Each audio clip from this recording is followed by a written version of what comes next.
नमस्कार मंडळी. आज तुम्हाला एका छान देवीची माहिती सांगणार आहे. पुण्यामध्ये आम्ही लहानपणी म्हणजे आमची शाळेची ट्रिप जायची किंवा आम्ही फिरायला म्हणून आम्ही जात असो. शहराच्या एका बाजूला होती. त्या दिवसात सुद्धा जायला भीती वाटायची. त्या देवीचं नाव आहे चतुश्रृंगी. आता ही चतुश्रृंगी त्या काळामध्ये आम्ही जायचो ते दिवसा जायला लागायचं. मग ते सगळे चढ आणि सगळे ते खिंडी पार करत करत करत चतुश्रृंगीला पोहोचायचो. सायकलवरून जायचो, कधी चालत जायचो आम्ही. मग ते गडावर जायचं, देवीचं दर्शन घ्यायचं. त्या गडाची माहिती अशी की 18व्या शतकामध्ये साधारण ती मंदिर झालं. जुनं मंदिर आहे, खूप जुनं मंदिर आहे. दुर्लभ शेठ नावाच्या एका माणसाने ती बांधली. त्या व्यक्तीला म्हणजे दुर्लभ शेठनं खरं म्हणलं तर चालत सप्तशृंगीला जायचं होतं, म्हणजे वणीला जायचं होतं. पण काही कारणाने त्यांना जाता नाही आलं. म्हणून मग त्यांनी काय केलं, इकडे ह्या 4 ज्या बारके छोटे छोटे डोंगर होते तर त्याच्यामध्येच त्यांनी ते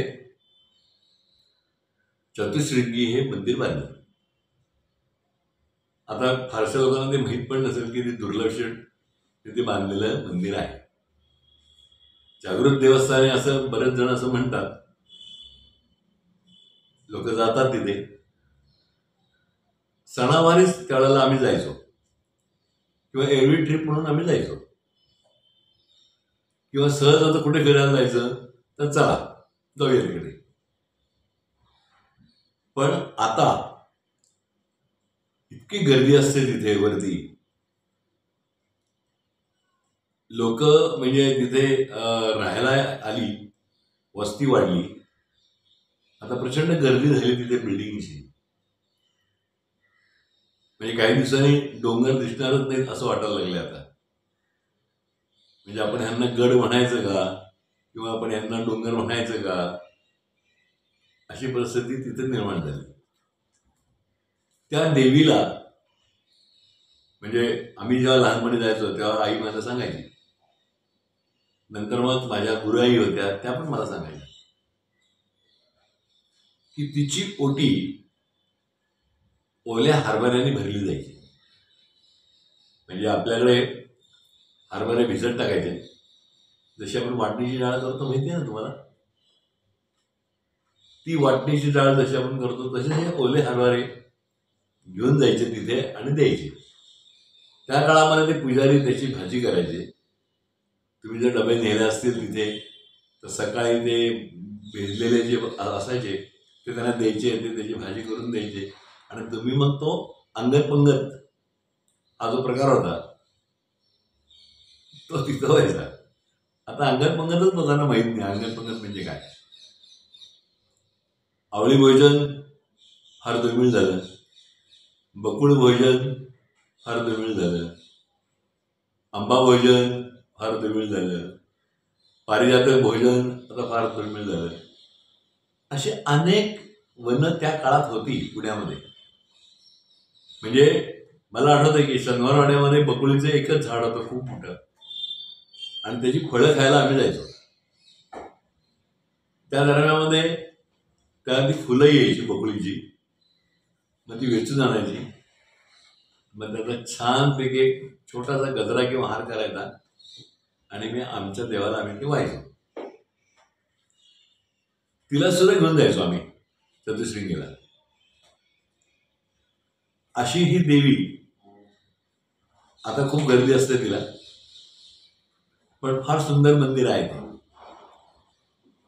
नाव नवीन लक्षात ठेवा, नाव तिचं दुर्लभ शेठ. त्यांनी ते बांधलेलं मंदिर आहे. तुम्ही कधी गेलात तिथे तर जाताना ओले हरभरे घेऊन जा. म्हणजे आदल्या दिवशी भिजत टाकायचे, दुसऱ्या दिवशी सकाळी घेऊन जायचे आणि तिची ओटी भरायची. आता तिथले पुजारी ही भाजी करून देतात की नाही माहीत नाही, पण त्या काळात जेव्हा जायचो तेव्हा त्याला तिथे भेटायचो, त्याला सांगायचो, मग तिथं ते चुलीवरती भाजी आम्हाला करून दे. बरं, मसाले म्हणजे आपल्या घरातलेच, एक मिरची आपली वाटून टाकली की झालं, भाजी तयार आहे. आता बरंच काय काय घालायला लागतं, तेव्हा त्याला चव येते, पण त्यावेळेला त्यांच्या हाताला चवच होती आणि ते असा तो प्रसाद द्यायचे. आता तुम्ही म्हणजे तिच्या नावाने घरामध्ये उद्या तुम्ही काय करा, तर म्हणजे आज किंवा उद्या सकाळी किंवा रात्री आज हरभरे भिजत टाका आणि उद्या संध्याकाळी छानपैकी त्याची उसळ बनवा. मेथीची भाजी आपली रोज आहेच, ती करायचीच आहे. आज तुम्ही काय करणार आहात, चवळी, त्यामुळे आज तुम्ही भिजत टाकली असेल, त्यात बटाटा घातला असेल, आज त्यात तुम्ही मेथी पण घातली असेल, आज अशी तुम्ही ती भाजी बनवली पण असेल. पण उद्या हरभरे टाका आणि घरामध्ये समजा जमल्यास तुमच्याकडे समजा जर कोणी एखादी कुमारिका येणार असेल तर तिला एक ओंजळभर हरभऱ्याने तिची ओटी भरा.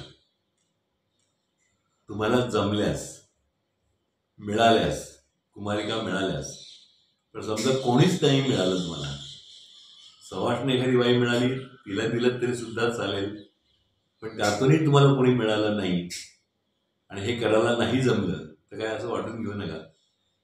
कारण आता ह्या जुन्या परंपरा आहेत, जुन्या रूढी आहेत. आताच्या काळामध्ये लोकांना किती जमतील, किती करतील लोक माहीत नाही, पण काही लोक उत्साहाने करतात. म्हणजे मला माझे व्हिडिओ पाहिल्यानंतर लोकांनी मला फोन करून सांगितलं की काका तुम्ही सांगितल्याप्रमाणे आम्ही केलं, मला खूप आनंद वाटतो की चला लोक या निमित्ताने का होईना पण पुन्हा जुन्या वळणाकडे येऊन त्या गोष्टी करायला लागल्या. आत्ता सुद्धा तुम्ही करताना तुम्ही उद्या हरभऱ्याची भाजी करा, मस्त छानपैकी त्या ओल्या, उसळ करा आणि नैवेद्य दाखवा तिला. उद्या संध्याकाळी जेव्हा तुम्ही हवन करा, त्या हवनामध्ये तुम्ही ह्रीम स्वाहा, ह्रीम स्वाहा, ह्रीम स्वाहा, ह्रीम स्वाहा ह्या मंत्राचं हवन करा. आता हवनामध्ये काय घालायचं तर तुम्हाला मी सांगितलंय की कोहळा तुम्ही आणून ठेवा आणि रोज हवनामध्ये संध्याकाळी कोहळा, काळ्या तीळ लावून, गुलाल, बुक्का लावून एक 7 ते 8:30च्या दरम्यानमध्ये तुम्ही हा हवन करा. ज्यांना नसेल जमत त्यांनी एकदा केलं तरी चालणार आहे, ज्यांना रोज जमते त्यांनी नक्की करा. कंपल्शन असं काही नाही आहे, पण त्या काळामध्ये आम्ही करायचो हे सगळं, वेळे असायचा म्हणे त्यावेळेला आम्हाला. आता लोकांना वेळ नाही आहे, त्यामुळे जेवढं करता येईल तेवढं तुम्ही नक्की करा. तर चला मंडळी, मंत्र सांगितलंय तुम्हाला उद्याचा, ह्रीम स्वाहा, ह्रीम स्वाहा, आणि तुम्हाला भरपूर काही मिळेल. आणि त्याची ओटी भरा जमल्यास, नसेल ठीक आहे. आपली मेथीची भाजी तर आहेच आहे. आता मेथीच्या भाजीला मस्त आहे की लसणाचा आणि याचा तडका देऊन छानपैकी खा. चला मग मंडळी, भेटूया आपण अजून एका नवीन देवांना भेटायला जाऊया. तोपर्यंत नमस्कार.